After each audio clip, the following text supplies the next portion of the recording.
여기서 이제 이 다음 주제 Right questions are all you need로 넘어가는 건데 데이터를 깔끔하게 클로드 코드에 연결하기만 하면 이제 그 데이터를 향해서 어떤 질문이든 할 수 있어요. 질문이 버틀넥이 되더라고요. 질문이. 그래서 퓨처는 그러니까 미래는 이미 와 있는데 단지 이것도 제기드한 거죠. 예. 평평하게 모든 곳에 펴지지 않았을 뿐이구나. 아마존에서 모든 물건 파는데 여전히 개인 몰들 다 있잖아요. 마찬가지일 것 같다. 예. 녹화를 하고 있는 오늘은 2025년 7월 19일 토요일 아침입니다. 저희가 지난 한 주는 녹화를 쉬었고요. 저희가 지난주는 이상호 박사님의 로지스틱 리그레션과 컨볼루셔널 뉴럴 네트워크의 그 이론적 배경을 한번 소개해 드렸는데 아마 어려우셨을 거예요.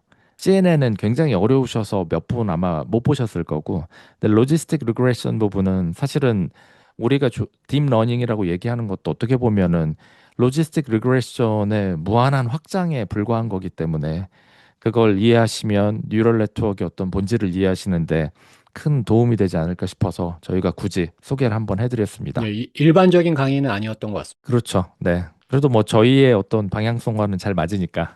자, 그러면 지난 2주간 있었던 일들 크게 한 세 가지 정도로 요약할 수 있을 것 같아요. 제가 그 제목은 리즈닝 이후에 새로운 패러다임은 이제 툴 유즈가 또 하나 자리 잡았구나라는 거를 키워드로 뽑았는데요. 첫 번째로 7월 9일에 그록 발표가 있었죠. 그록 4.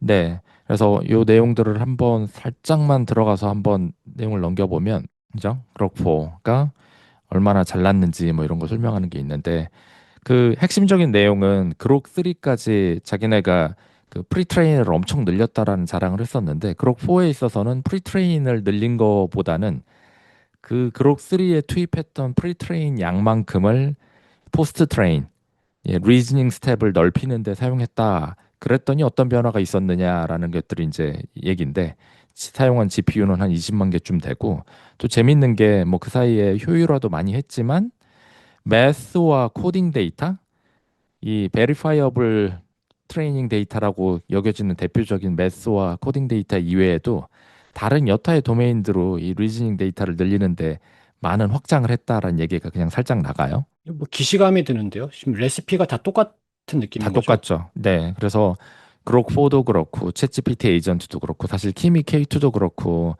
무언가 이 프론티어 랩 사이에 있는 그 연구원들 사이에 소셜 네트워크 사이에서 정보들은 다 돌고 있을 거고 지금 비슷한 통법들을 다 사용하고 있다는 그런 느낌이 듭니다. 네.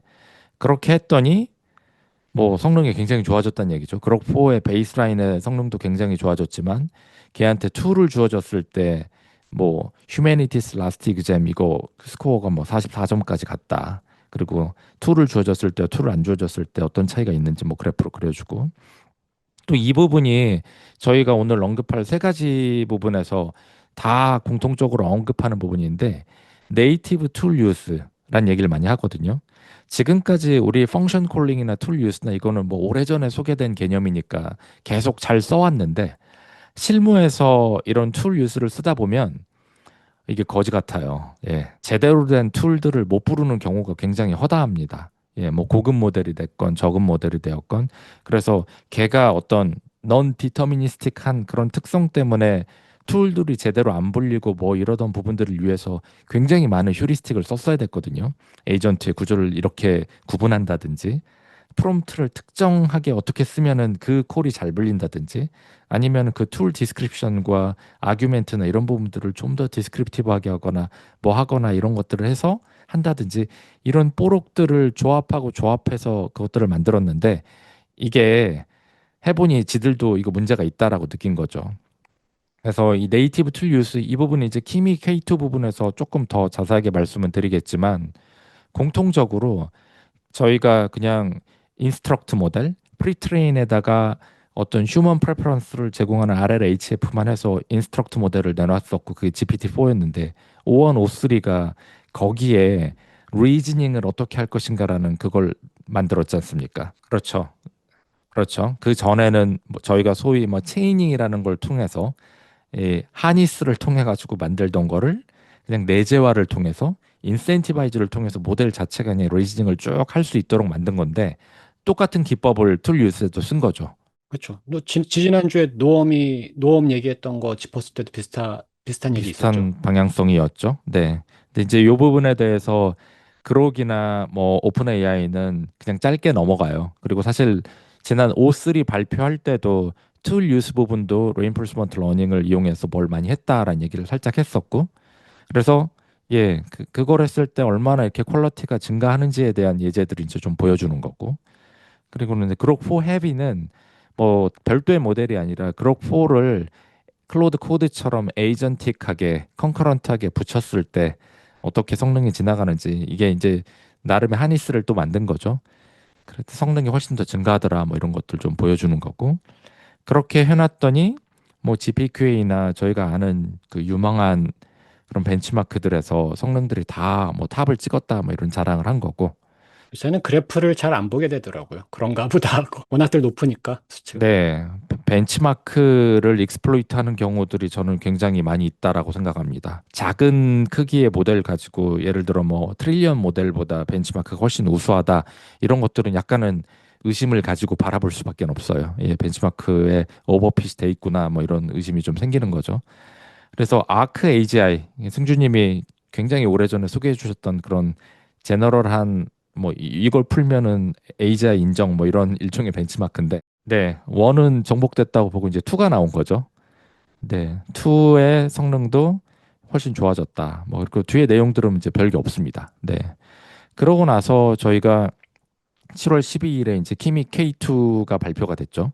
소문에 딥식 R1보다 이번에 먼저 나왔어요. R2. R1이 아니라 R2 나온다고 하는데, R2 나온다고 한 사이에 키미가 이제 먼저 나온 거죠. 저번에는 키미 1.5가 늦게 나왔거든요. 네, 이게 중국 프론티어 랩들이 이런 부분들을 잘하는 것 같은데, 사실 그 딥식 히트를 친 게 딥식 V3도 있었지만 R1이 나오면서 대히트를 쳤잖아요. 그죠? 그 전 6개월 동안 오픈 AI O1이 어떤 레시피로 만들어졌는지에 대해서 시장의 관심이 굉장히 뜨거웠는데, 그거를 그냥 레시피를 공개한 거잖아요. 레시피를 공개하면서 이렇게 만들면 너네도 할 수 있지롱 하면서 이렇게 보여줬는데, 그것 때문에 딥식이 사실 데이트를 쳤는데, 예. 사실 저는 딥식 V3 논문이 훨씬 볼 게 많다라고 생각하거든요.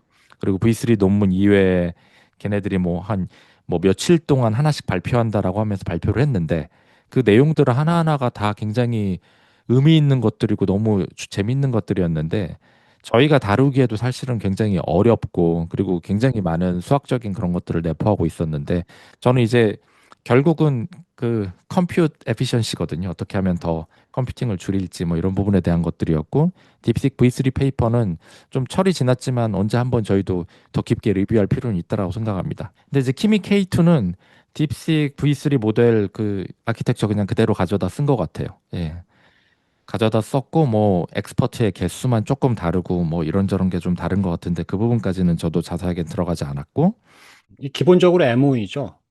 MO이죠. 예, 1 믹처. 트릴리언이었, 전체 모델 크기가 1 트릴리언이었고. 32씩 나눠서 아마 여러 개 했던 것 같은데. 그렇죠. 근데 이제 그 게이트 알고리즘이 사실은 이 많은 분들이 하나의 엑스퍼트가 하나씩 무슨 한 도메인을 담당하는 걸로 돼 있는데, 그건 아니고 예, 얽혀 있죠, 굉장히. 그래서 그 사이에 이제 게이트가 있는 거고, 게이트를 딥식 V3가 어떻게 굉장히 효율적으로 처리했는지도 이제 그 딥식 V3의 혁신이기도 한데, 32빌리언 액티브인데 뭐 이게 하나 엑스퍼트가 몇 빌리언인지 모르겠네요. 32빌리언이면 한 세네 개 도는 거 아닌가 싶은데, 네네, 나눠보면 그냥 나오는 숫자라서.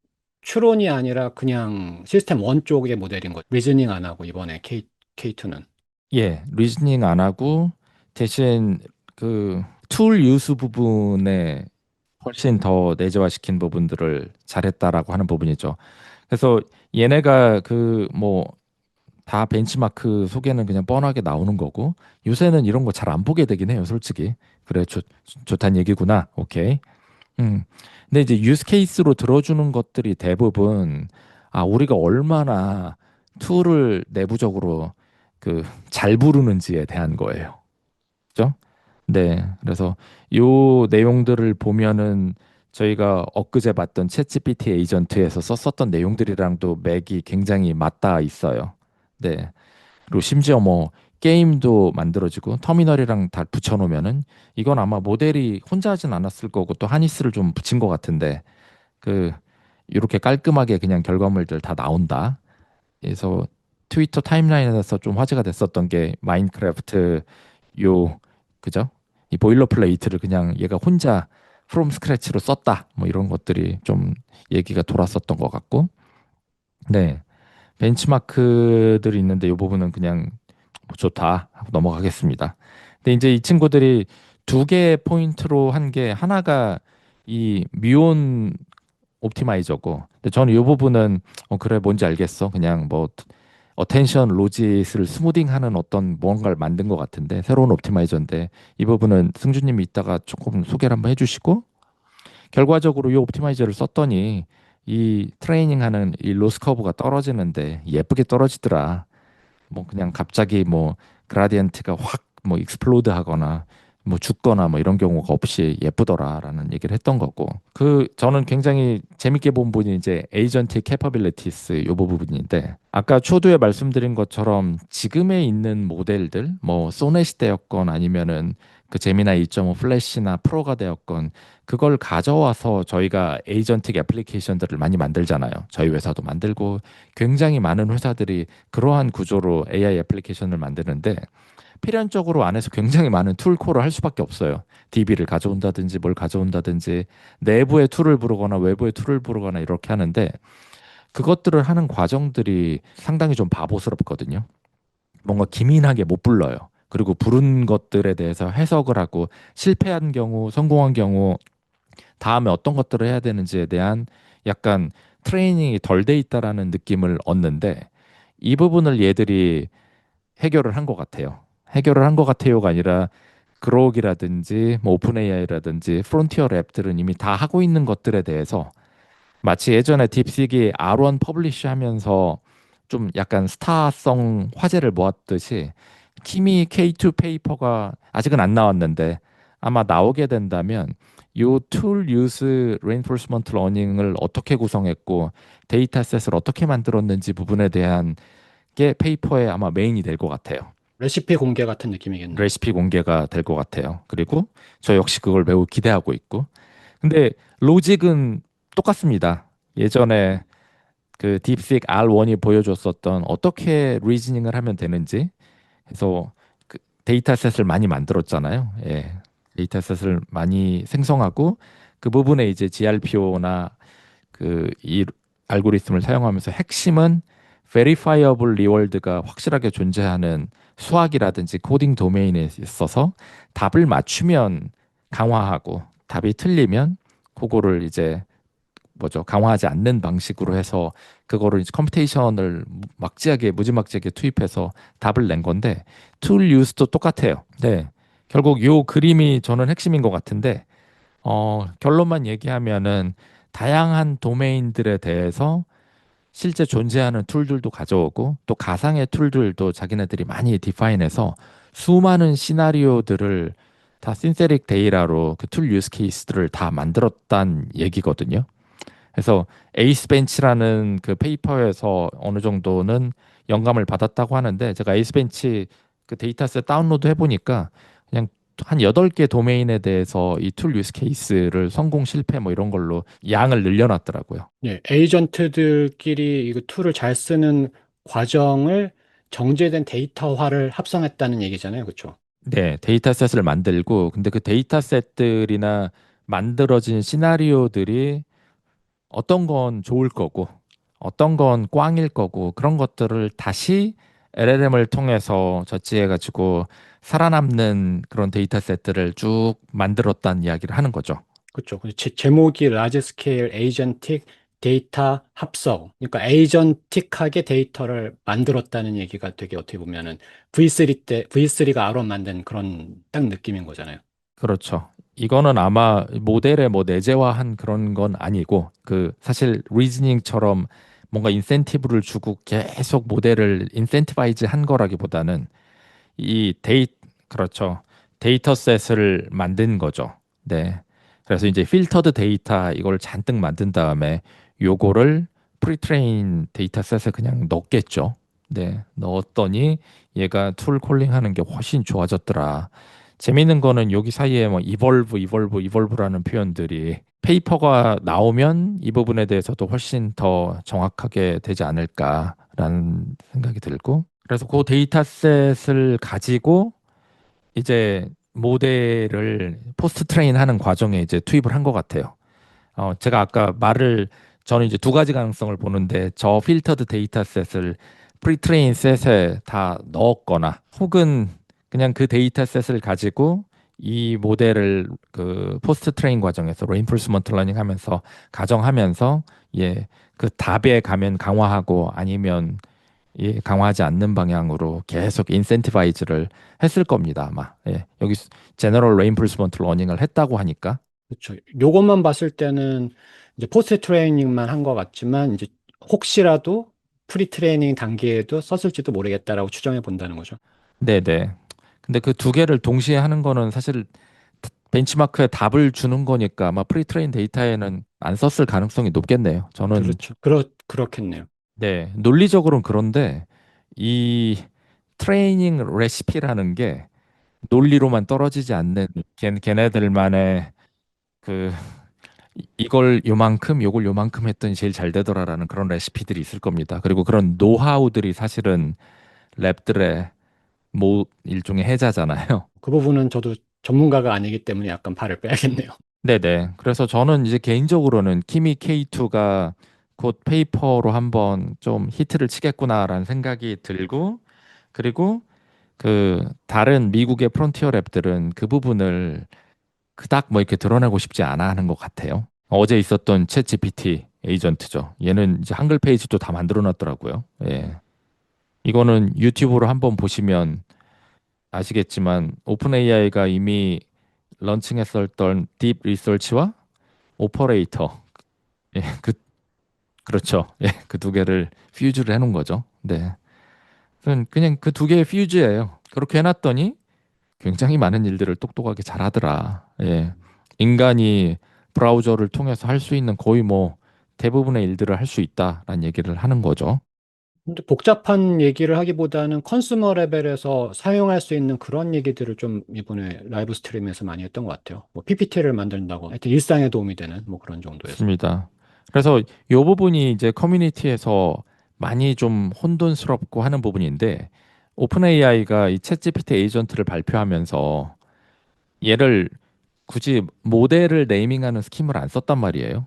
뭐 O4나 아니면 O3 something 뭐 이렇게 부르지 않고 챗GPT 에이전트라고 하고, 이거의 벤치마크를 그냥 다른 모델들과 비교해 놨는데, 그래서 스윅스는 이거 단일 모델이다. 오픈 AI가 이거를 어떤 식으로 그 상품 라인업을 가져갈지에 대해서는 잘 모르겠지만, 챗GPT 에이전트 이거 오픈 AI O3보다 뛰어난 단일 모델이다. 예, 라고 얘기하는 거. 예. 5에 교두부일 가능성도 있죠. 그럴 수도 있죠. 뭐 통합이니까 5가. 네. 거기에 대한 제 추정을 이제 좀 이따 노트에 좀 써놨는데, 예. 그래서 얘도 하는 얘기는 뭐 똑같습니다. 예. 성능이 좋아졌는데 툴을 주어지면 훨씬 좋아진다. 예. 그리고 이 챗GPT 에이전트가 키미 K2만큼 강조를 하지 않았지만 툴 유스도 얘도 매우 강화했다라는 얘기를 하죠. 그러면서 이런 일들을 할 수 있다. 이런 일들을 할 수 있다라는 부분들은 뭐 유튜브에 예제들이 많으니까 한번 보시면 되고요. 네. 그래서 챗GPT 에이전트라고 부르는데 그 자체로 O3보다 강력한 무언가 단일 모델이 하나 들어온 거고, 그리고 O3에서도 툴 유스 부분을 그 아래를 걸어가지고 훨씬 강화했다라는 얘기가 나왔었는데, 그 부분보다 훨씬 더 강화됐을 것이라고 추정한다라는 거죠. 그 다음 주는 볼드 표시해 주셔야 되는 거 아닌가요? 그럴까요? 예. 그래서 핵심은 우리가 툴 유스를 위해서 우리가 도입했던 다양한 어떤 하니스, 에이전틱 워크플로우, 프레임워크 같은 것들을 그냥 모델 자체로 내재화하고 있다. 저희가 지난번 노암 브라운 톡에서도 얘기했었죠. 예. 음. 네. 하니스는 다 이제 쓸모 없어질 거다. 하나의 큰 단일 모델 안에 전부 기능으로 들어가 버릴 거니까. 그렇죠? 근데 이게 당연히 좋을 수밖에 없는 게, 하나의 모델 안에서 예, 여러 개의 모델이 이제 프롬프트를 통해서 컨텍스트를 주고받고 하는 것보다 하나의 단일 모델 안에서 어텐션 계산하는 게 훨씬 더 좋은 방법이라는 건 너무너무 당연하니까.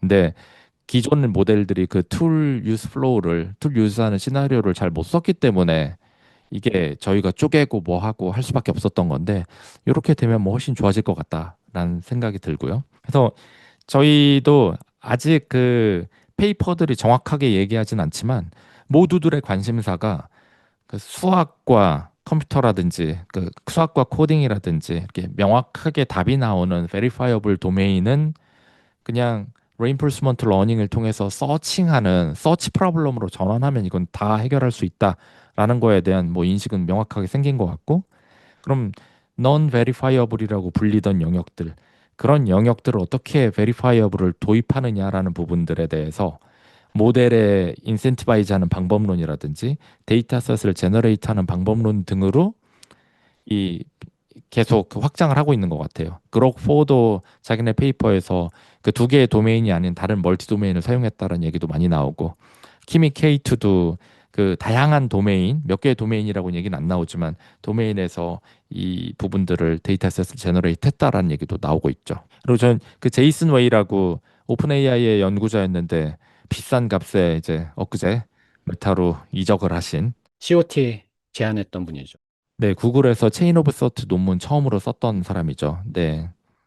그분의 에세이, 그리고 저희가 지난 에피소드 45에서 non-verifiable을 verifiable로 바꿔주는 클로우드 피드백 루프가 핵심이다. 우리 스타트업들은 그런 영역들을 더 강하게 좀 더 집중을 해야 된다는 얘기를 했었는데 다 맥락이 비슷한 이야기이기 때문에 무언가 이 AGI 시대에 나는 어디에서 살아남아야 되느냐.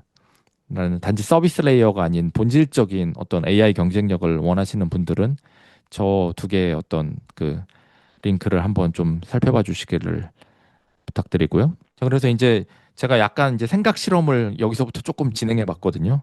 제 머릿속에 갖고 있는 생각이고 이 생각 실험의 논리는 그냥 제 거기 때문에 틀릴 가능성이 매우 높습니다. 그래서 베이스 모델의 성능 강화와 신세릭 데이터 R를 통해서 인간의 지적 능력으로 이밸류에이션 되는 분야들은 이게 다 베리파이어블로 지금 바뀌어가고 있는 거. 그래서 이제 제가 생각 실험을 조금 해보면 베이스 모델의 성능은 계속 좋아지고 있고 여기에 이제 RL을 붙이던 혹은 신세릭 데이터를 붙이고 베리파이어블 도메인이 아닌 인간의 지적 능력으로 이밸류에이션 할 수 있다라는 얘기는 슈퍼 인텔리전스, AGI 레벨의 모델도 이밸류에이션 할 수 있다라는 얘기잖아요. 지금 그것들을 명확하게 사용하고 있거든요. 일종의 자가 증식적인 방식으로.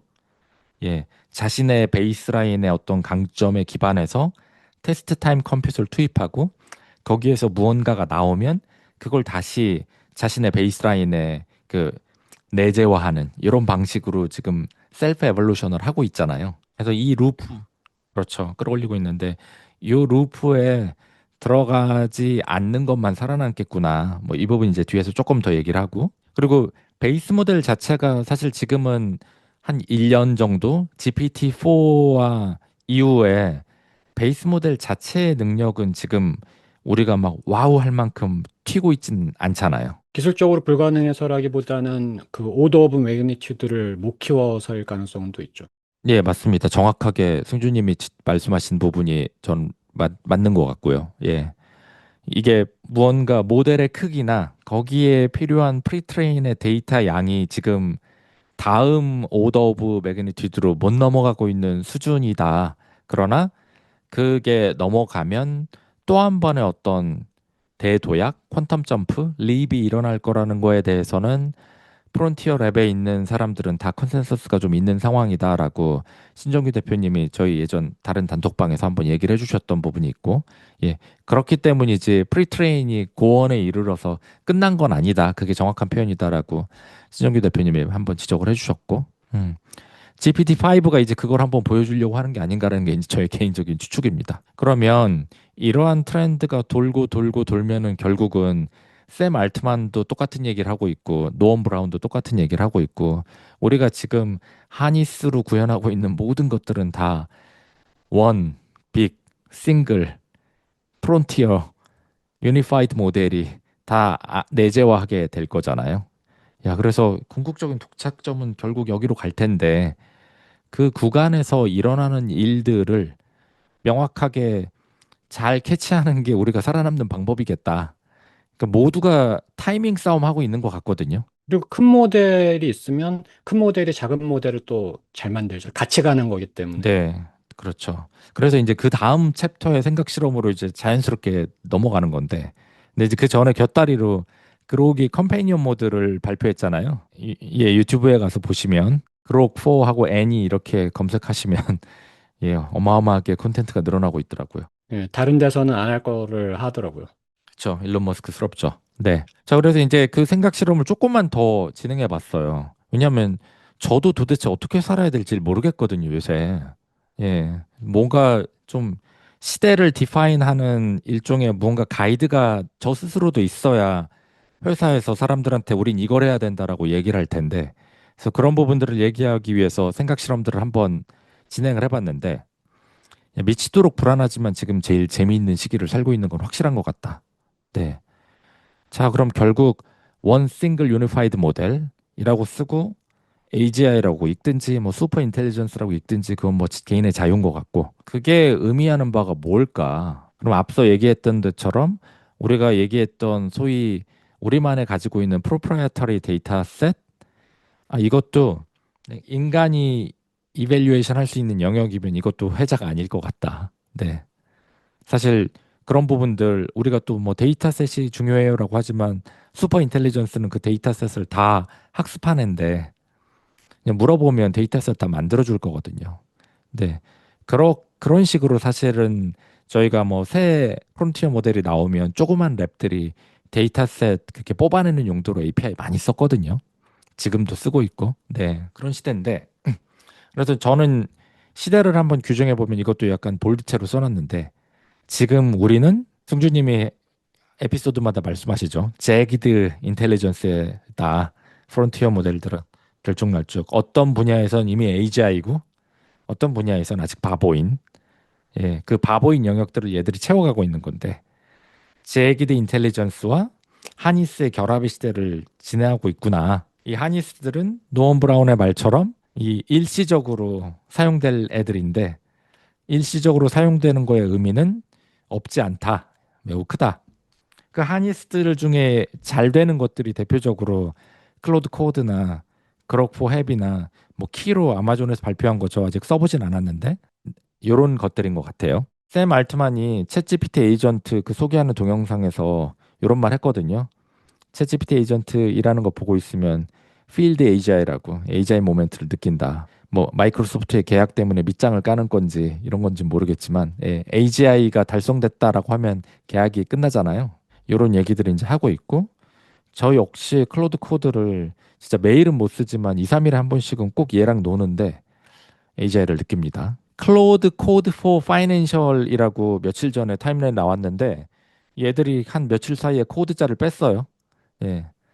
클로드 포 파이낸셜 서비스라고 얘기해서 페이지도 만들고 그 유튜브로 뭐 그 행사도 했네 키노트도 있고 행사를 했는데 얘를 심하게 요약하면 클로드 코드 플러스 파이낸셜 DB MCP거든요.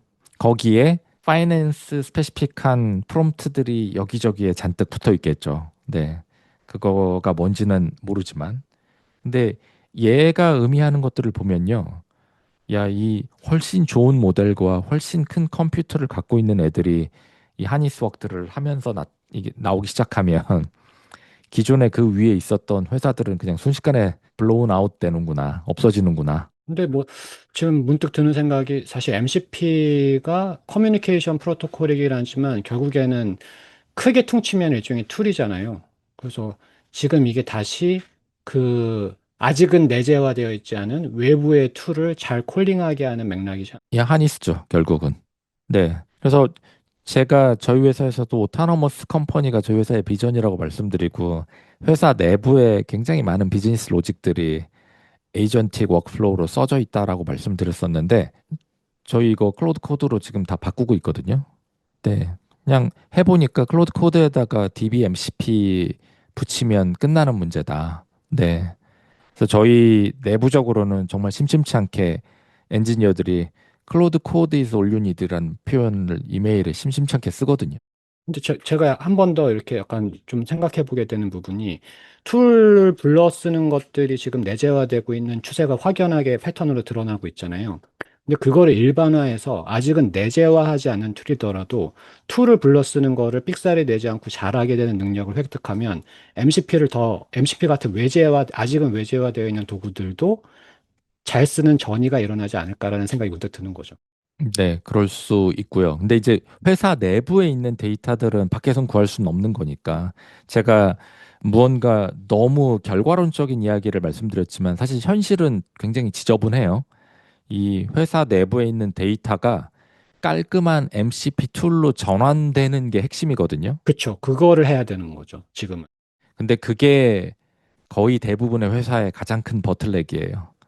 네. 저는 회사 자체가 엔지니어링 태생이고 그냥 뭐 일을 하면은 무조건 대시보드랑 어떤 데이터 프레임워크부터 만들고 시작하는 게 소프트웨어 회사의 어떤 유전자를 가지고 있는 사람이기 때문에 그걸 만들었기 때문에 저게 쉽게 된 거지. 대부분의 회사는 데이터가 깔끔한 형태로 그 오거나이즈드 된 형태로 오는 것 자체가 큰 일이기 때문에 사실은 그 안에서도 어마어마한 컨설팅이라든지 솔루션 기회는 당연히 있다. 한참은 더 갈 거다라는 생각이 들어요. 저희가 막 AI의 얘기를 하고 있지만 아직 B2B 사스 월드를 보면 여전히 대부분 회사들 디지털 트랜스포메이션도 안 된 회사가 대부분이기 때문에 여기에 비즈니스 오퍼튜니티를 제가 폄하하는 말은 아니다. 그러나 지금은 노가다가 투입되는 이 일조차 슈퍼 인텔리전스가 오면 훨씬 빨리 끝낼 거기 때문에 저 역시 AI의 도움을 통해서 그 일을 훨씬 빠르게 끝냈고 이거는 가속화될 거다. 네. 근데 이걸 하다 보니까요. 여기서 이제 이 다음 주제 Right questions are all you need로 넘어가는 건데 데이터를 깔끔하게 클로드 코드에 연결하기만 하면 사실 이것도 파레토인데 20%의 일을 한 것처럼 보이지만 사실 80%의 밸류는 달성이 되거든요. 이제 그 데이터를 향해서 어떤 질문이든 할 수 있어요. 질문이 버틀렉이 되더라고요. 질문이. How는 버틀렉이 아니고 뭐 질문이나 what을 정의하는 거 이런 것. 그러니까 저희 엔지니어 분들이 작업을 하면서 무언가 AI에 의존해서 정말 좋은 결과들을 막 가져와요. 예. 정말 놀라울 정도로 일을 해오고 농담 삼아 이렇게 얘기해요. 제가 한 일이 없어요. 다 클로즈 코드가 했어요라고 그렇게 얘기하는데 그 팩트기도 하고 그걸 돌린 엔지니어의 공이기도 하거든요. 이게 이제 새로운 시대의 일인 거죠, 솔직히. 그런데 어쨌든 옳은 질문들을 하는 게 모든 것의 출발이더라. 그리고 그 옳은 질문들의 퓨샷 이그젬플들을 만드는 것들에 사람의 역할이 아주 크게 있고 그 부분이 이제 회사들의 경쟁력으로 동작할 거고 이 퓨샷 이그젬플이 생기면 당연히 그 다음은 이제 그 퓨샷 이그젬플의 오그멘테이션이 오겠죠. 네. 그것도 되는 시절이 올 것 같다. 그래서 저는 개인적으로는 요 프레임워크를 이제 어떻게 만들면 되겠다라고 머릿속에 설계도는 섰어요. 예. 그걸 언제 다음이나 다다음 세션에 한번 이야기 드릴 타이밍이 있을 것 같은데 그 설계도는 섰지만 가만히 바라보고 있으면 그 안에서 도대체 내가 하는 일이 너무 작게 느껴지는 거죠. 왜냐? 대부분의 일은 프론티어 모델들과 하니스가 다 해주거든요. 근데 이제 그런 걸 보면서 느끼는 게 요건데, 와, 이게 미래가 내가 그렇게 느끼는데 다른 인더스트리엔 이미 다 이걸로 끝나 있겠구나. 그래서 퓨처는, 그러니까 미래는 이미 와 있는데, 단지 이것도 재기드한 거죠. 예. 평평하게 모든 곳에 펴지지 않았을 뿐이구나. 이분하게라는 표현이 있네요. 그렇죠. 이분리가 이제 평평하게란 뜻이거든요. 예. 흑백 요리사 생각이 나는데 어쨌든 고루 펼쳐져 있진 않은 그런 상황. 그래서 이제 요 마지막 생각 실험의 주제로 넘어오는 거죠. 아, 옳은 질문이 올윤이드구나. 네. 슈퍼 인텔리전스 시대에는 어떻게 살아남을 거냐라는 질문을 다시 한번 해보게 되는 거죠. AI 모델 컴퍼니들과 수많은 하니스 컴퍼니들의 운명은 언젠가는 샘 알트만이 얘기했던 것처럼 하나의 큰 유니파이드, 원 빅 유니파이드 모델에 다 스팀롤 될 거거든요. 샘 알트만이 농담 삼아 얘기했잖아요. 우리랑 경쟁하려고 하지 말라고. 오여거나 스팀롤류라고 얘기했었거든요. 네. 그러나 아까 말씀드린 이유 때문에 당장 그러진 않을 것. 그게 그렇게 될 때까지의 비즈니스 기회는 무궁무진하다. 예, B2B 섹터나 뭐 정부 이런 섹터의 지저분함은 아마 영원할 것 같다는 생각은 들고 그러면서 이제 거꾸로 저는 이런 슈퍼 인텔리전스 시대의 인재의 의미는 무엇냐? 결국은 요게 제일 중요한 팩터로 남는 것 같아요. 예. 옳은 질문을 할 수 있는 의지. 여기서 이제 새길로 들어가면은 윈드서프 사건을 얘기하면 좋은데 그럼 너무 새길이라 일단은 잠깐 생각이 났습니다. 네, 그거 나중에 한번 또 얘기하죠. 윈드서프가 왜 그렇게 갈기갈기 찢어진 딜이 됐는지 승주님이 한번 고찰을 하셨잖아요. 저희 신정규님이 저희 단톡방에서 요새 열혈 코드 하고 계시잖아요. 클로드 코드와 함께. 예. 그러면서 본인이 계속 일을 하고 엄밀하게 얘기하면 클로드 코드를 일을 시키는 건데, 예. 맥스 플랜을 사용하면서 그 토큰 쿼타가 다 차는 5시간이면 다시 쿼타가 찰 때까지 쉰다고. 그러면서 쿼타가 치면 다시 일하고. 리듬의 주도권이 꼭 이상하게 갔네요. 그렇죠. 그 승주님이 얘기하는 그 과잉 땡땡의 시대인 거죠. 그렇죠. 자동형 괄호를 하시면서 맞아요. 예. 그래서 지금 경쟁력을 갖는 거는 사실 고를 하나를 디파인하면 이 부분도 볼드 해놔야 되겠네요. 예전에 저희 사이오닉 고석현 대표님도 말씀하셨었는데 안에서 일 잘하는 사람들 소팅을 해보면 그 사람이 사용하는 토큰 사용량이랑 비례하더라. 그래서 지금 현재 우리가 경쟁력을 갖는 방법은 클로드 코드 맥스 플랜을 결제하는 거, 그리고 그거를 정말 등골까지 빼먹는 거. 내가 사용하는 컴퓨테이션을 맥시마이즈 하는 게 지금 뭐가 됐든 그냥 옳은 방향이구나. 라는 생각이 그냥 다시 한번 새삼스럽지만 한번 더 들었고요. 이거는 그냥 격가지 얘기인데 빅테크들이 그러면 왜 이렇게 인프라 경쟁하는지 이제 너무 명확하죠. 이 모든 것들의 본질은 사실은 다 컴퓨테이션으로 규결되는 거라서 그 컴퓨테이션의 가격은 얘들 사이의 경쟁 혹은 국가 간의 경쟁, 지금 프론티어 랩들의 투자 규모는 사실 국가 단위를 막 넘어서잖아요. 예. 근데 얘들의 치킨 게임은 그냥 답이 정해져 있다. 얘들의 치킨 게임 덕분에 지능의 가격은 그냥 영위에 수렴할 때까지 계속 내려갈 거다. 그래서 이 부분이 이제 저는 또 우리만의 모델을 가져야 되는 건가와 약간 경합하는 이야기이긴 한데, 지능의 가격은 얘네들이 벌이는 게임의 옵티말이 전기세 레벨까지는 계속 싸지는 거가 자명하기 때문에, 예, 저희 유저 입장에서는 얘를 지금 단계에서는 더 많이, 더 빨리 이용하는 게 답이다. 네, 그래서 컴퓨트이 정말 모든 거구나라는 얘기 너무 새삼스럽게 제가 오늘 올유니드라는 이런 표현들을 많이 했지만 이것들의 레이어가 지금 쭉 있긴 한 거죠. 네, 가장 아래는 이제 컴퓨터가 있는 거고 이것만 있으면 이젠 모든 건 다 해결할 수 있는 시대다. 그래서 지능의 가격이 이 0에 수렴할 때 플레이북은 도대체 무엇이어야 하는가? 네, 요건 것 같아요. 지금은 그냥 남보다 빨리 쓰는 게 일단 남보다 빨리 만들어서 보여주는 거, 타이밍을 가로채는 거, 그 타이밍이 거의 빛의 속도로 뭐 월 단위로 변화가 일어나고 내가 열심히 만든 게 8개월 동안 만든 게 다음 프론티어 모델에 그냥 소위 스팀롤 해버리는 그런 단계도 있지만 그 과정에서 얻는 것들이 제가 보기엔 굉장히 많이 있는 것 같아요. 본질적인 통찰들을 얻게 되거든요. 그리고 그 본질적인 통찰들이 다시 인간 고유의 어떤 특성인 의지로 전환돼서 새로운 것들이 계속 나오는 사이클을 도는 것 같아요. 그리고 그 사이클을 도는 사람들을 저희는 트위터 타임라인에서 윈디서프가 됐건 커서가 됐건 뭐가 됐건 이렇게 보고 있는 거고. 서부 시대 같은 느낌이에요, 진짜. 정확한 표현이에요. 서부시대. 한이스 플레이어라도 그래서 해야 되는 거고. 모델업도 저는 해야 되고 저희도 모델 다시 만들려고 하거든요. 모델 작년 말까지만 하더라도 모델 안 만들어야 되겠다라는 생각했었는데 아, 우리 모델 만들어야 되는구나. 훨씬 쉽고 빠르게 되겠다라는 그런 설계도도 생기는 거고. 아마존에서 모든 물건 파는데 여전히 개인 몰들 다 있잖아요. 마찬가지일 것 같다. 예. 그리고 슈퍼 인텔리전스가 생겨도 샘 알트만이 자기의 마지막 수기로 쓰는 에세이라고 얘기했던 슈퍼 인텔리전스라는 에세이가 있었잖아요. 거기서 이게 생겨도 우리의 생활은 그닥 많이 변하지 않을지도 모른다. 이 속에도 여전히 비즈니스 기회는 많이 숨어 있을 것 같고 뭐 모르죠. 제가 요새 클로드랑 시공간의 비밀에 대한 얘기를 굉장히 많이 하는데 예, 이게 비밀이 슈퍼 인텔리전스가 풀어줄 것 같거든요. 저희 기시감은. 뭔가 성간 여행이라는 새로운 서부 시대가 시작될 수도 모르는 일이죠. 그래서 재밌는 거는 제가 이거를 클로드 오퍼스4한테 넣고 앞에 그냥 내용을 쭉 한 다음에 너 내 소스랑 검증해서 내가 맞는 부분과 틀리는 부분 더블 체크해라라고 시켜보니까 맞대요. 예.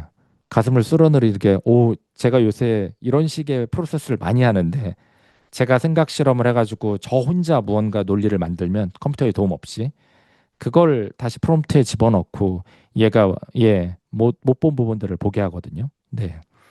그럼 잘한 부분들은 칭찬받으면 그걸로 저한테도 굉장히 보상이 되고 못한 부분들에 대해서는 관점 보강이 되고 뭐 추가 관찰사항 뭐 이런 부분이 있는데 그렇죠. 근데 중요한 부분은 먼저 스스로 혼자서 생각은 해보고 적어봐야 된다. 그렇죠. 이것도 사실 퀘스천사 올유니드랑 맞닿아 있는 부분이죠.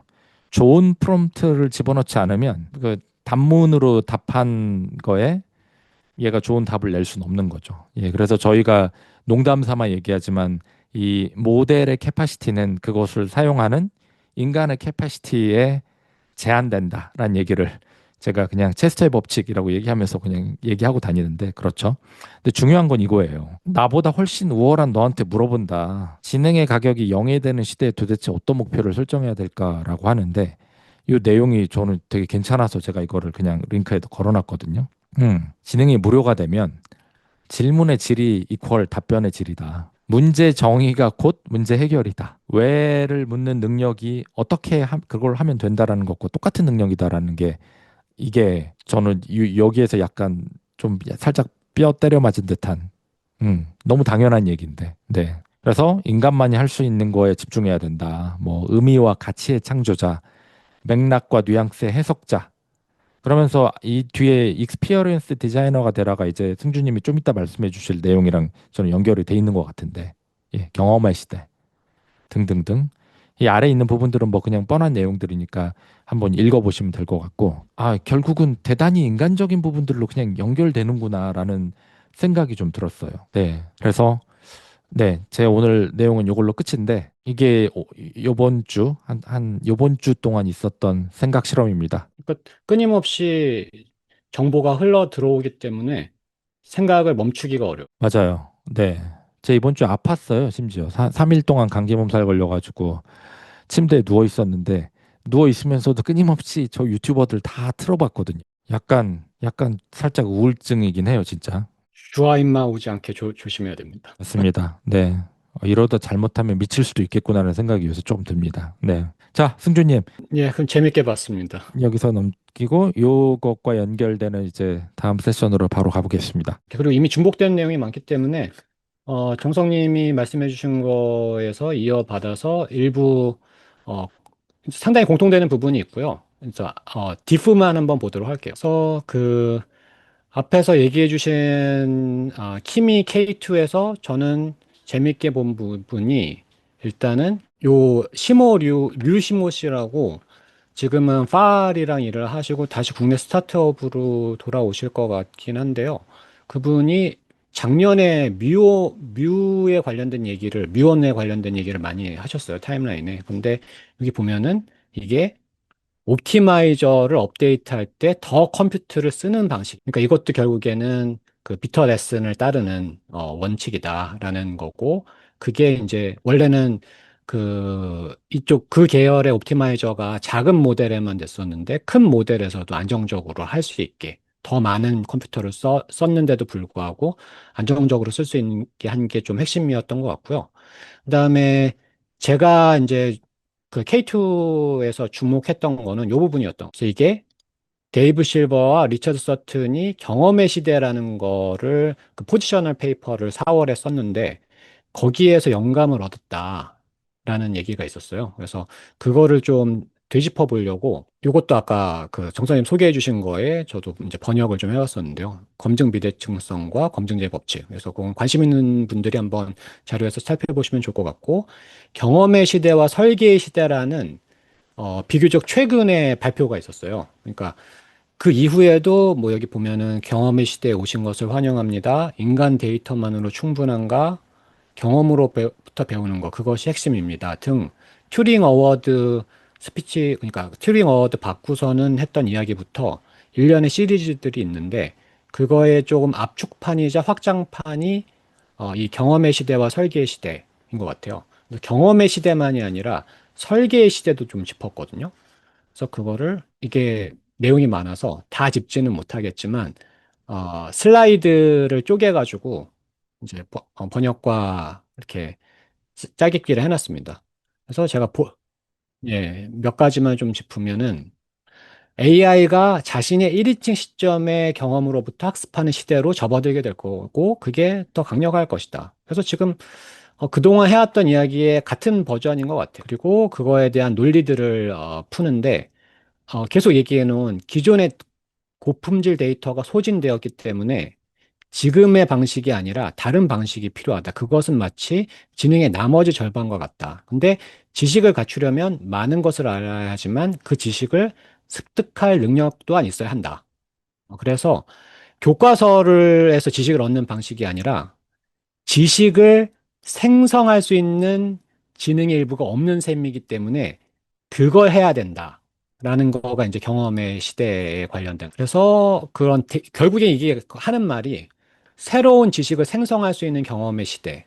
그러니까 로봇의 스타일로 외부 세계에서 탐색을 하면서 경험하는 것도 물론 있겠고, 에이전트가 세상을 돌아다니면서 경험을 하는 것도 있겠지만, 경험할 수 있는 데이터를 생성하게 하는 맥락이 여러 가지가 있다고 생각하거든요. 근데 그거는 좀 이따가 또 이어보겠습니다. 그래서, 어, 우리가 경험으로부터 데이터를 얻을 수 있을 것이다. 그래서 어린이가 어떻게, 이 부분 사실 영상 재미있는데요. And this video is the best way I know. This infant is obviously playing. He's interacting with his world. Look what he does. He grabs. 저게 승주님, 저 방금 보여주신 비디오가 저희가 딱 얘기하는 non-verifiable을 verifiable로 바꾸는 closed 시스템인데요.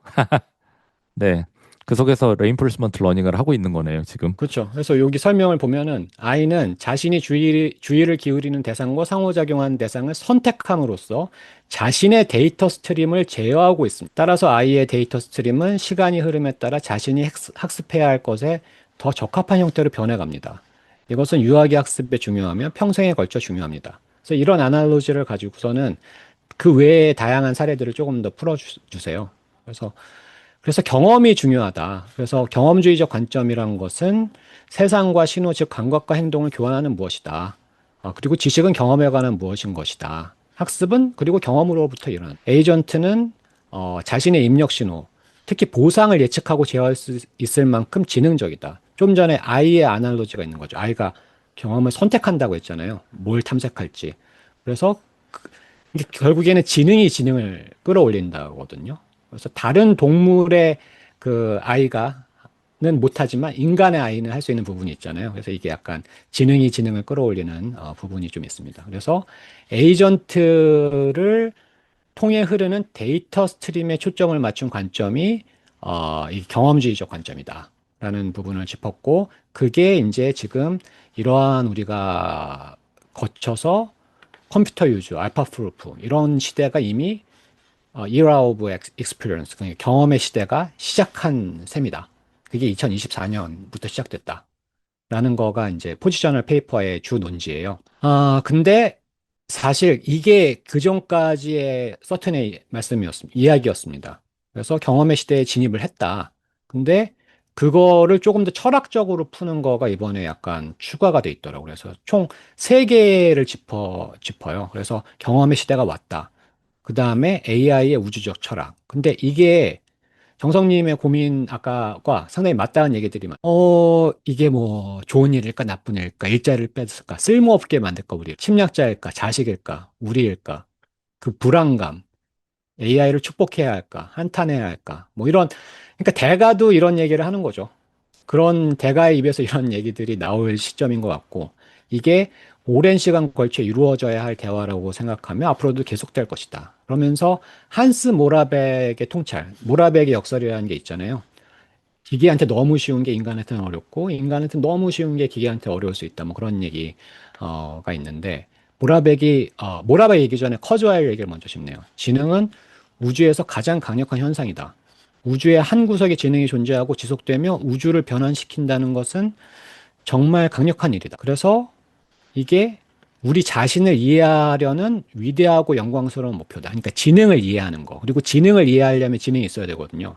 그래서 그게 굉장히 그리고 이게 우주를 변화시킨다는 얘기가 있어요. 우리가 아직은 우주까지는 아니더라도 지구는 확실히 변화시켰던 존재 아닙니까? 그래서 그 방향성이 무엇이 있느냐를 얘기를 하고 있는데, 그래서 모라백이 이런 얘기를 했대요. 아까 거는 커즈와일이 한 얘기. 대재앙만 없다면 나는 지능형 기계의 발전이 가까운 미래에 피할 수 없는 일이라고 생각한다. 그것들은 아주 빠르게 우리를 존재의 무대에서 밀어낼 것이다. 나는 많은 이들처럼 불안해하진 않는다. 왜냐하면 나는 이 미래의 기계들을 우리의 자손이며 우리의 형성과 모습을 따라 만들어진 마음의 후예로 여기기 때문이다. 좀 장기주의 관점이 떠올려지기도 하는데 어쨌든 예, 그것들은 더 강력한 형태의 우리 자신이다. 그것들은 인류가 장기적인 미래를 위해 품을 수 있는 최고의 희망을 구현할 것이다. 그들에게 모든 이점을 제공하고 우리가 더 이상 기여할 수 없을 때 기꺼이 물러나는 것이 우리의 의무이다. 그래서 이런 얘기를 모라백이 일체감치 했었는데, 근데 이거에 대해서 서튼의 평은 이게 슬퍼한 일만은 아니다. 그래서 우리가 여기서 어떻게 생각을 전환해야 되나 그런 얘기들을 해요. 그래서 여기서 이제 우주가 네 시대가 있었는데 복제자에서 설계자로 가고 있다. 그래서 첫 번째 시대는 빅뱅의 시대고, 그 다음에 입자들이 팽창하고 모든 어떤 움직임, 물리적인 현상들이 생겼고, 두 번째 시대는 별의 시대로 물질이 붕괴돼서 별이 되고, 그러니까 존재들이 만들어지고 별이 폭발해서 행성들이 생기고 거기에서 지구 같은 행성에서 생명의 기원이 있어서 그게 세 번째고 그 세 번째 생명의 시대가 사람을 형성했고 지능을 낳았죠. 그래서 사람은 기계의 시대로의 전환에 관여한다. 그래서 이거를 생명의 시대와 기계의 시대라고 부를 수 있지만 이것에 나중에 X표를 치거든요. 그렇게 부르는 게 아니라 복제자의 시대. 그러니까 기존에는 그 원리를 이해하지 못하는 채로, 그러니까 어느 누구도 그거를 계획해서 한다기보다는 바텀업에 의해서 펼쳐졌는데 이제는 그거를 이해할 수 있는 존재를 낳았고 설계의 시대로 왔다. 그래서 제3시대가 설계의 시대가 시작된 거고 그 설계의 시대의 궁극은 더 강력한 설계자를 만드는 거로 간다. 그래서 네 번째 시대의 연장 부분을 짚습니다. 그래서 되게 복잡한 생각이 드는 우주 철학적인 얘기를 하더라고요. 제가 요새 그 시공간과 우주의 근원에 대해서 클로드랑 이렇게 티키타카 개소리를 많이 하는데 거기서도 클로드가 저런 얘기를 많이 해요. 예. 그래서 인류의 역할이 설계의 시대를 여는 존재다. 그래서 인간은 이걸 정말 극한까지 밀어붙인다. 돌도끼를 만들고, 쟁기를 만들고, 우주선을 만들고, 공장을 만들고, 컴퓨터 물론 만들었죠. 도구뿐만 아니라 도구를 만드는 도구를 보통 우리가 망치 같은 도구를 말할 때 그것은 다른 설계된 무언가를 만들기 위한 도구입니다. 그래서 우리는 설계를 극한까지 끌어올린 동물, 아니 복제자입니다. 아직은 우리는 3, 4시대에 걸쳐 있는 존재라는 거예요. 그래서 극한까지 물어붙인다는 것은 무슨 의미일까? 그것은 스스로 설계할 수 있는 능력을 가진 것들을 설계하는 것입니다. 그러니까 서튼의 관점은 서튼만이 아니라 다른 데서도 그거 비슷한 걸 읽었는데 아마 다니엘 데니시 그런 얘기를 바텀업으로 시작하지만 바텀업은 결국은 탑다운으로 계획할 수 있는 존재를 낳는 그래서 창발에 의해서 이게 끌어올려지지만 그것들은 다시 계획할 수 있는 존재를 낳는다는 얘기를 데니도 했었어요. 방금 승주님이 말씀하신 게 사실은 회사의 경영 이론이랑도 거의 다 맞닿아 있거든요. 그래서 저희가 저번에 그런 얘기 했었잖아요. 탑다운에서 바텀업 할 것을 위임한다. 그거는 또 다시 방향이 역전되면서 설정되는 거. 그래서 당신은 기본적으로 모든 걸 설계하게 됩니다. 설계할 수 있는 것을 설계하고 이는 계속 발전할 수 있습니다. 점점 더 나은 설계자가 만들어지고 설계될 수 있습니다. 이거 사실 아까 정성님이 하신 얘기잖아요. 이 방향성, 더 나은 설계자를 만드는. 네, 자가증식적인. 그렇죠. 네. 모델을 끌어올리는, 스스로 끌어올리는, 부트스트래핑 하는 얘기죠. 그래서 이게 바로 AI와 함께 일어나고 있는 일이다. 인간은 촉매자이자 산파이며 창시자다. 우주의 네 번째 시대인 설계의 시대를 완성시키는 존재이다. 그렇죠. 근데 다섯 번째 시대는 무슨 일이 일어날지 또는 어, 사이버네틱스에서 1차 사이버네틱스가 있고 피드백에 의한 방향 조정이 있고 2차 사이버네틱스가 그 바깥에 한 번 더 그거를 보는 관점이 있거든요. 근데 2차 이상의 사이버네틱스는 없어요. 그러니까 그런 뉘앙스적으로 네 번째 시대는 그게 끝일 수 있다. 왜냐하면 그 방향으로 계속 가니까. 그래서 다섯 번째 시대에는 무슨 일이 일어날지 혹은 그런 시대가 있을지는 모르겠습니다. 라고 이렇게 약간 말을 좀 흐렸고요. 그런데 이거를 하려면은 이게 필연적인, 그러니까 서튼의 입장에서는 이게 필연적인 단계라서 우리는 용기와 자부심 그리고 겸손함과 모험심을 가지고 이를 받아들여야 한다라면서 이제 마지막 메시지인 AI의 정치학을 펼쳐요. AI의 정치학은 사실은 두 번째 이야기보다는 조금 더 약간 익숙한 얘기예요. 결국에는 중앙 집중식 통제만이 아니라 분산된 협력을 해야 되고 이거가 그 에이전트들의 아날로지하고 연결이 되는 부분들이 있거든요. 그래서 그 정치학, AI의 정치학이 어떻게 우리가 분산된 협력을 할 것이냐. 중앙 집중화로 하나, 그러니까 서튼이 직접 그 얘기를 하진 않았지만 많은 분들이 요새 얘기하는 거가 하나의 집중된 능력을 가진 큰 AI 하나만 존재하면 안 된다.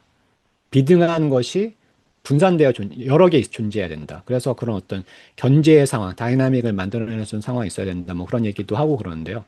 결국에 서튼이 짚는 거는 여기서는 그 정도 얘기는 아니었고 어쨌든 협력이 사실은 쉽지 않은 건데 인간의 초능력이 협력이었다. 어마어마한 규모에서 협력을 이끌어낸 거고 실패하는 경우들도 많지만 협력을 했기 때문에 이루어낼 수 있는 모먼트들이 있었다. 그리고 그게 AI와 함께 하게 되는 그런 방향성이 있는 것이다. 그래서 협력은 항상 가능한 것이 아니다. 협력에는 둘이 필요하다. 요거에는 좀 여러 가지 함의가 있죠. 그래서 이게 AI 통제와 인간 통제의 기이한 유사성으로 연결되는 거로 해서 그거를 이렇게 병치하고 이 연결 관계를 풀면서 이제 이거는 좀 어떻게 보면 뻔한 얘기긴 합니다만 그래도 이제 대중이 쉽게 이해할 수 있는 메시지로 불신에 저항하고 협력을 지지하라. 인간의 번영, 그리고 아마도 AI의 번영은 분산된 협력에서 비롯된다. 협력에 뛰어나지만 인간은 서툴기도 하다.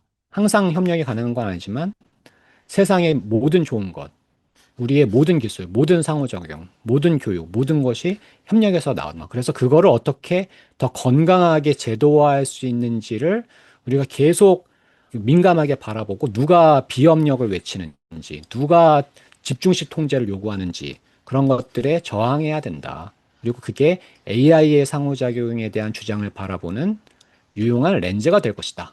라고 이제 마무리를 했습니다. 굉장히 큰 담론으로 마무리는 하지만 결국은 AI의 추지능 시대는 피할 수 없을 거고, 우리가 이제 슬픈 존재가 아니라 자랑스러운 존재다. 뭐 그런 얘기도 했죠. 네, 진화의 관점에서 보면 인간은 매체인 거죠. 지나가는 매체인 거죠. 그쵸. 통로 같은 느낌적인 느낌이 있지만 그렇다고 없어지는 통로는 아마 아닐 것이고 나름 계속 존재하지 않을까 싶은데요.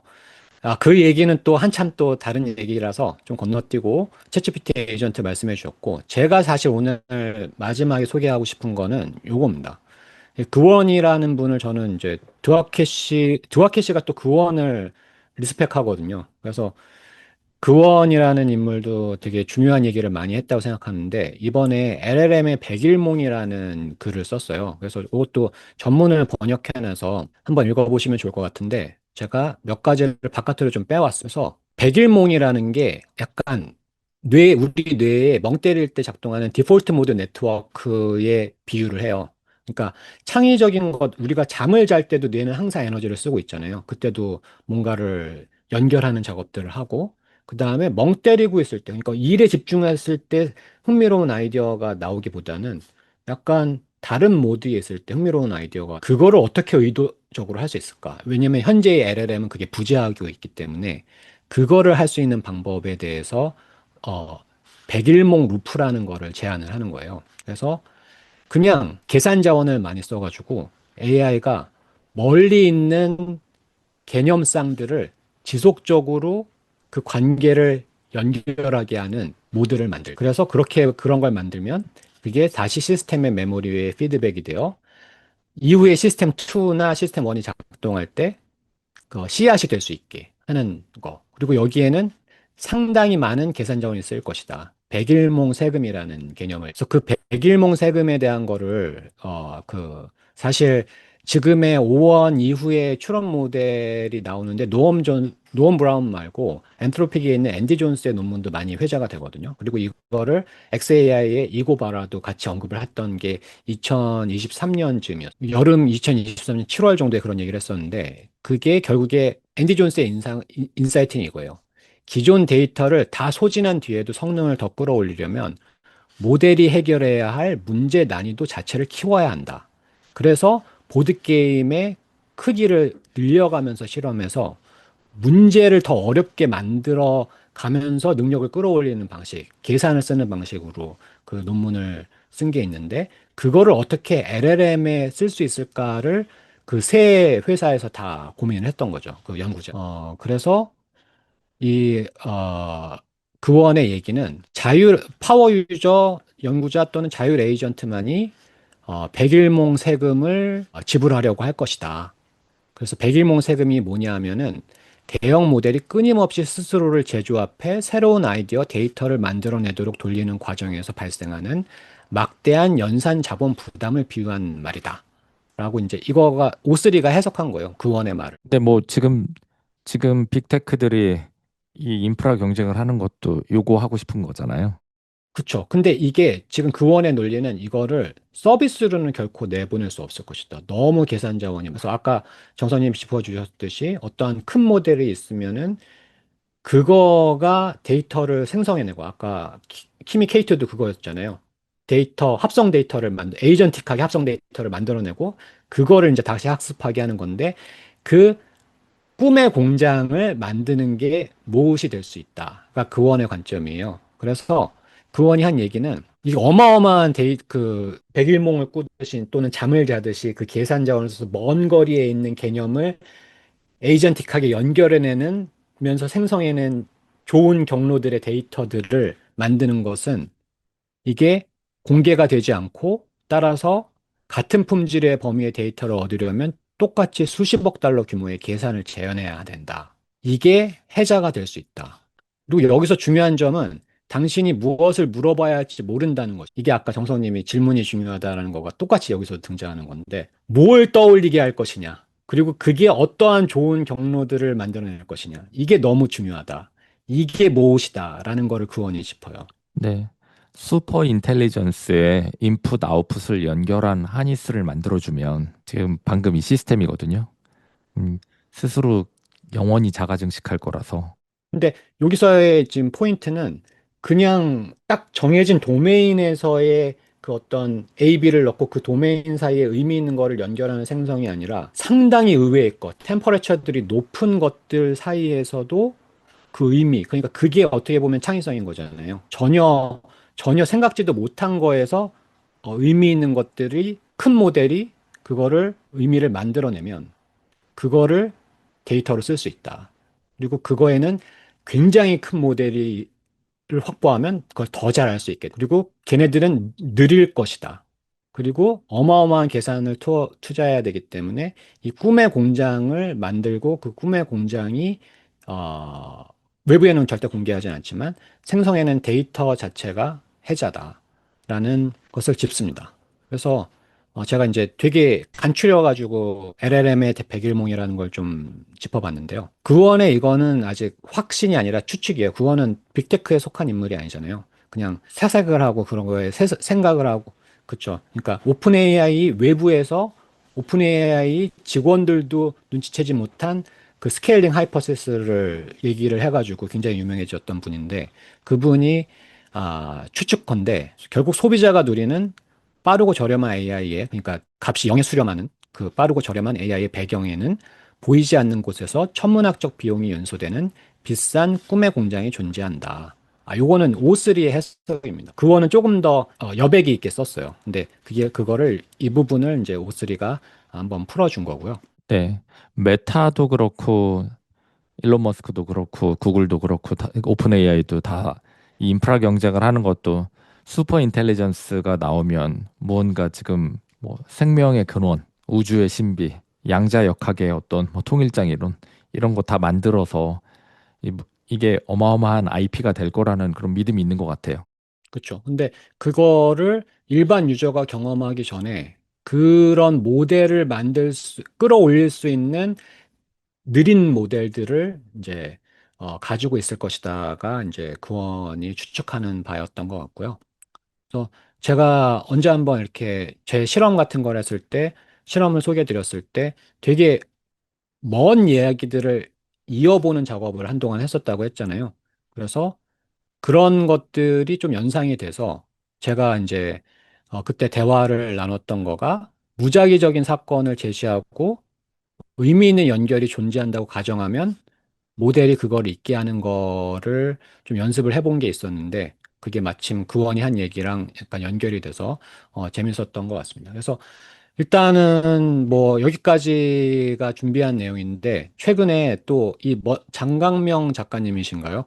먼저 온 미래라는 바둑계의 그 에피소드를 가지고 소설을 쓰신 게 있더라고요. 근데 그 소설에는 정작 이세돌 프로의 인터뷰는 없었대요.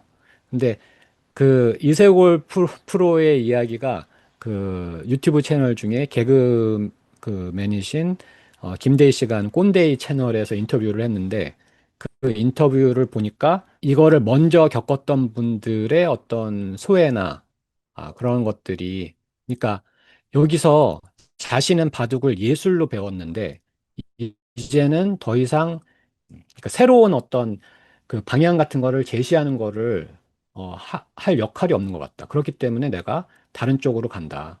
그런 얘기들이 있거든요. 그래서 제가 이제 이거를 보고서는 다시 좀 멀지만 연결하려고 하는 거가 서튼이 그 경험의 시대와 설계의 시대에서 그 후반부에 했었던 얘기. 그래서 지금 이 방향이 이렇게 갔을 때 많은 일들이 그러니까 정성님이 짚어주신 것처럼 지금 할 수 있는 많은 것들이 있지만 거기에서 좀 더 나아가면 그때 우리는 어떠한 느낌을 가질 수 있게 될까? 그런 것들을 자꾸 상상해 보게 되는 것 같아요. 그게 아주 멀리 있는 일 같지 않게 느껴지고. 그래서 아까 정성님이 우울한 꼭 지금 자세하게는 얘기는 하지만 뭐 이게 뭔지 지금 다 아실 거거든요. 왜냐하면 인간은 예측하는 존재다 보니까 이 방향에 뭐가 있지? 이 방향에 뭐가 있지? 모델하고 대화하다가 그건가? 하면 이제 약간 좀 우울해지는 그런 모먼트들. 그래서 이제 저도 이제 아까 딱 써주신 그 제목 중에 하나에 공감하게 된 게 너무 힘들면서 흥미로운 시절이다. 괴롭지만 너무너무 재미있는 시기를 살고 있죠. 그렇죠, 그렇죠.